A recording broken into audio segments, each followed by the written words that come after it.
Hér Birkir Jón Jónsson, frambjóðandi í Kópavogi, að fylgjast með íþróttamóti Spretts og mig langar að spyrja þig, Birkir Jón, hvernig líst þér á uppbygginguna hér á athafnasvæði Spretts?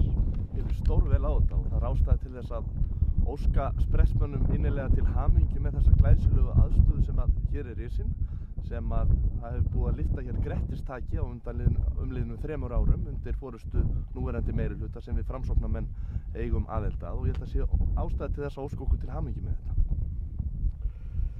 Nú er uppi eitthvað skiptar skoðanir á skipulagsmálum svæðisins. Hver á aðkoma Sprettar að vera að því ferli? Já, ég hef heyrt það í samtölum við hestamenn hér. Ég tel að, og við framsóknarmenn teljum að slík uppbygging verði að vera í mjög náinni samvinnu við félagsmenn hér í Spretti, og þannig munum við vinna saman að slíkum hugmyndum. Hestamenn hafa löngum haft áhyggjur af nýliðun. Sérð þú einhverja leið eða leiðir til að auka hana?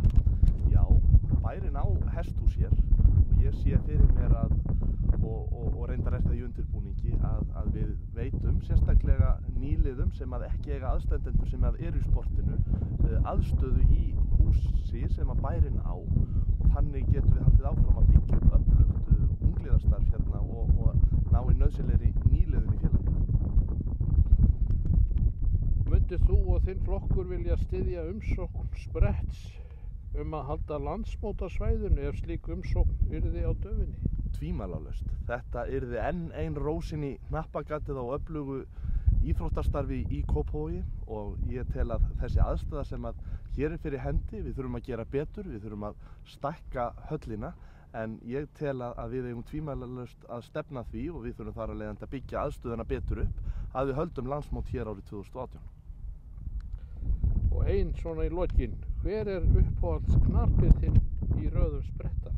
Þetta er ágæt spurning, ætli það sé ekki Erling Sigurðsson, hinn síungi, virkilega flottur knapi.